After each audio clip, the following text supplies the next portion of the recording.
Dare to be bold enough to push even when it seems impossible. Persistence wins in the end, but it takes one day at a time. Today on Growing Hope, we're going to talk about daring to push so that we can and will win, and also the 5 ways we can find our unique heart seed. It's time for Growing Hope, a show determined to grow up hearts open to pursue the extraordinary. Because you are extraordinary! And now, live from a little cabin in the woods, nestled along Big Spring Creek, it's your host, Kathryn Lang. Hello and welcome to Growing Hope, where we come together to encourage each other to dare to push, to dare to dream big, and to dare to grow up all of our possibilities. I am Kathryn Lang, your resident Hope Smith and Dream Igniter, because I believe you can live your big dreams when you make the choice to walk out the path in your unique way. It will take persistence to get to where you want to go, especially if you're living outside the box that they created. And look, if you're going to walk your unique path, you are definitely going to be walking outside the box that they created. You're going to have to push, and you're going to have to keep pushing. Sometimes you're going to have to push just to stay where you are. At the first of the year, I had the focus. I knew what I was going to need to do, and I knew how to do it, and I knew where I was going, and so I was going to push and persist until I got there. Even though the things around me constantly kept changing, I kept pushing. Now, halfway through the year, my computer crashed. So I cried. Then I picked myself up, and then I started all over. All of September and all of October, I was more focused and more persistent, and more determined, because I was going to get it done before the end of the year. I could see the end of the road. But little did I realize that the end of the road was a pavement ends kind of end of the road situation, and it wasn't one of those you have reached your final destination kind of moments. Because just 1 week into November, my computer crashed again. So, picked myself up, I switched everything to my son's computer, and in a week it crashed. So at that moment, I seriously considered quitting, because it wasn't working. I had to wonder if it was worth it. And you have to ask yourself, is it worth pushing through if you're going to be positioned to live your dreams? For me, the answer was yes, without a doubt. So I persisted, I pushed forward, I kept going. It may not look like you expected it to look, and it may not be the path that you originally planned, and you may have to bend or flex or twist a little to get through, but get through. Once you're on the other side, then you can determine if it's the right path. But don't quit in the middle of the road just because circumstances conspired to stop you. One day at a time, dare to persist. The world has its own ideas of what you should do and how you should do, and sometimes even where you need to be doing what it thinks you should be doing. The world doesn't seem to care at all about what you're uniquely designed to do. The world will work harder, even harder, once you step out into your uniqueness. It's going to work even harder to convince you that you weren't uniquely designed. You're just another cog in the wheel of the world, and therefore you have to do what the world dictates. The world covers and coats your unique heartseed until the you that you were uniquely created to be is lost and unrecognizable, maybe even unimaginable. You have to get back to the original heartseed design if you're going to grow up your possibilities. So first, dream a little dream. Dare to imagine the dreams of your childhood, the dreams of your yesterday. Write down all the things you wanted to be when you grew up. And don't put any restrictions or limitations on it, no matter how silly it is. If you wanted to be a unicorn, write down you wanted to be a unicorn. Who knows? You may end up being a snarky rainbow. or a snarky unicorn. Write until you run out of dreams, or until your arm gets so tired you can't write anymore. Then take a break and come back and add more dreams. Be serious about your dreams. Be fanciful about your dream record. Be a little wacky about what you write down.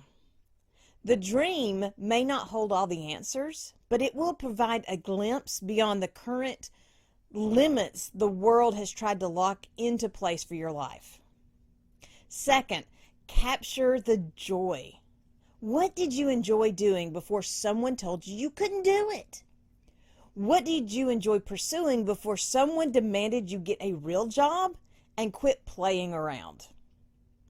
Activities that bring joy to the heart and enjoyment for your life, at the very least, they have a root in the purpose of your Heartseed.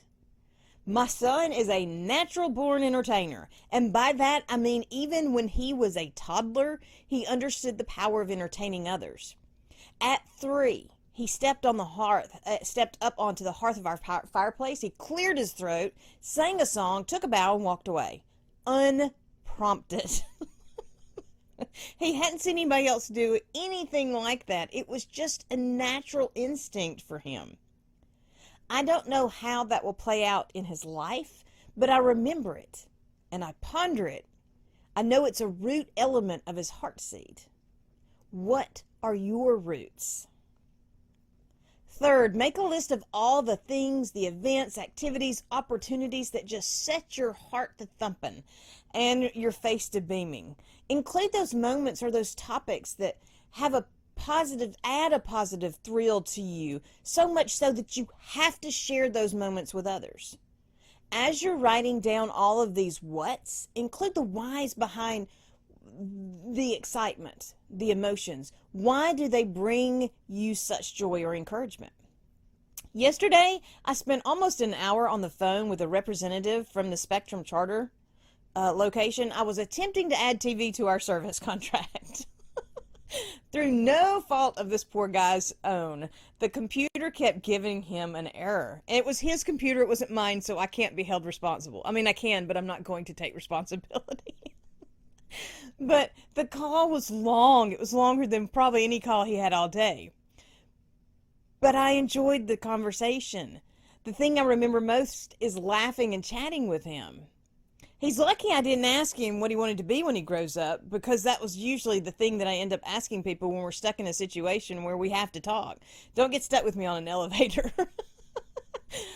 But the engagement was fun. It was entertainment. Entertaining to me, entertaining to him, and it's what I remembered. I remember enjoying sharing words. What do you love and why do you love it? Fourth, look for connections and for commonalities among all these things that you've been writing down. They don't have to be perfectly connected. Just see how they kind of relate to each other. Look for the common links, because these links can be the key to discovering the whole of your Heartseed. Working with others to unlock their Heartseed provides me the honor of seeing the process unfold, one little link at a time, one little bit at a time. And that is part of my enjoyment, my Heartseed. And I was working with someone the other day that was talking to me about how she enjoyed helping others and she enjoys doing for others and serving others. And she literally lit up as she was talking about taking a friend to buy groceries. Then she started telling me about these classes that she always wanted to take and she always wanted to do. And her whole demeanor changed. It was a struggle for her to tell me about the classes. I could only imagine how difficult it was for her to actually get through the classes. It reminded me of a time in college when I determined I was going to be a math major. I wanted to teach math. I had loved my math teachers, and I wanted to be able to follow in their footsteps. So I went to change my major.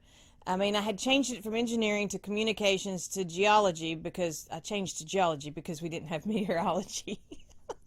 So I'm now changing again. And when I went to meet with the counselor, he told me I'd never make it through the math classes. He told me I might love the teaching part of it, but I would not love having to suffer through the learning part of it. And man, oh man, oh man, was he right. I barely squeaked through the first basic math class. When I first got to school, I had taken upper level maths, but because math major has to take so many more, I had to drop back. And I aced those upper level classes, but the teacher, in that first basic level math, it was literally painful.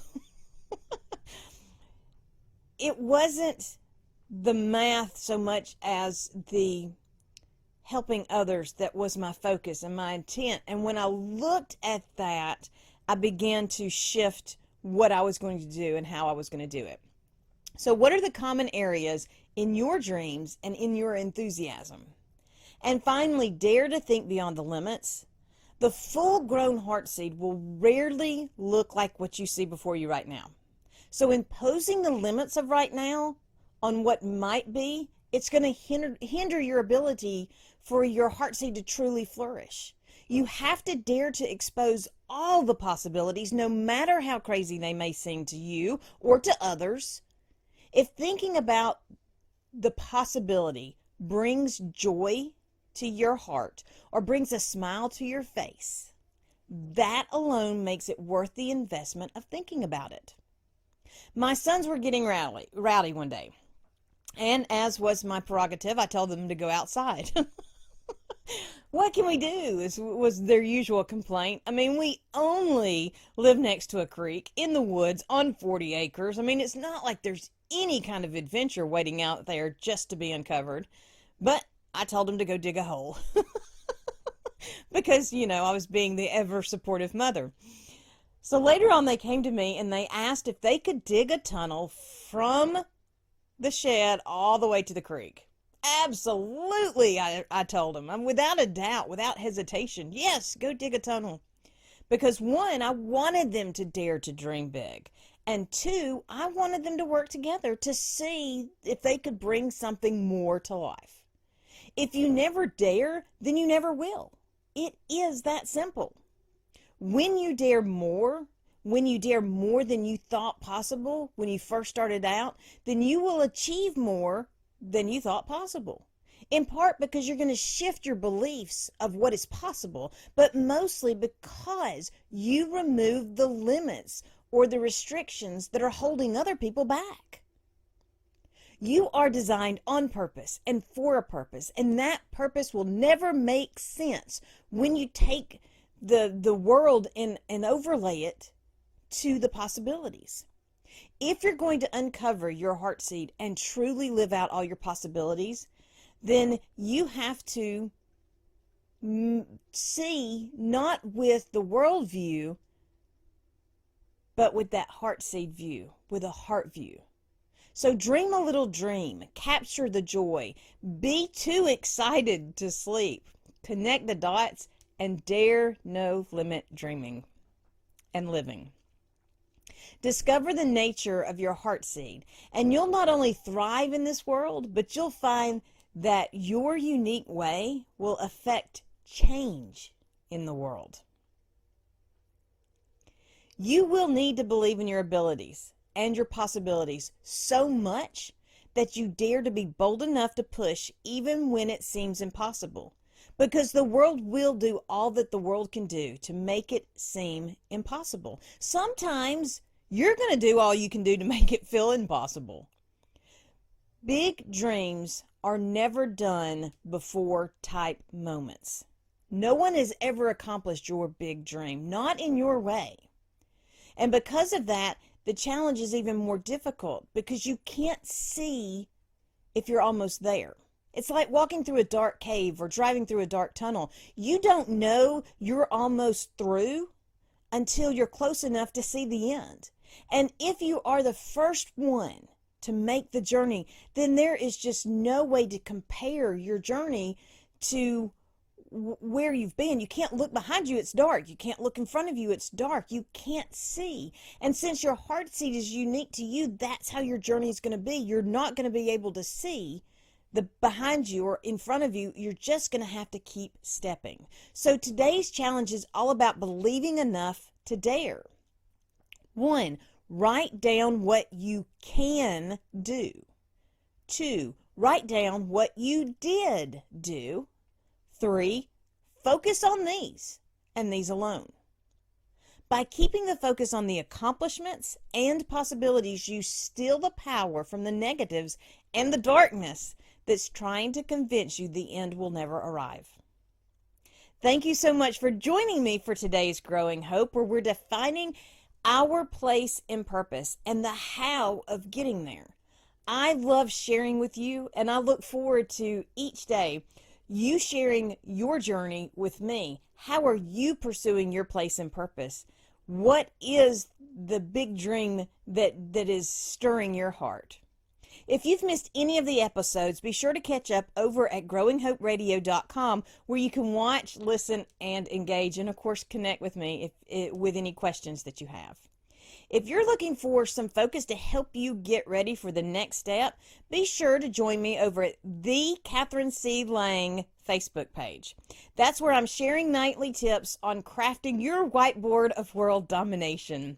The more you invest in becoming your uniqueness, the more you invest in uncovering and unlocking your heartseed, the more determined you will be to grow up into all of your possibilities. Get growing. I am Kathryn Lang, your Rainbows and Lollipops host, because every day holds a promise of more, and every action contains the power of possibility. It is not about what the world says or even what the world shows. The strength of hope and encouragement will and does push through the limits and the walls of the world. My prayer is and always will be that the words I share are helping establish foundations of hope that will shatter the delusions of the world around us. Remember, until next time, be blessed and be a blessing. Thank you for joining us for Growing Hope with Kathryn Lang, where we are sharing hope, encouragement, and inspiration to do more. Visit www.kathrynlang.com to invite Kathryn to be part of your event or to share your own stories of possibility living. Until next time, remember that a seed of hope planted and nurtured will grow up into a world of possibilities.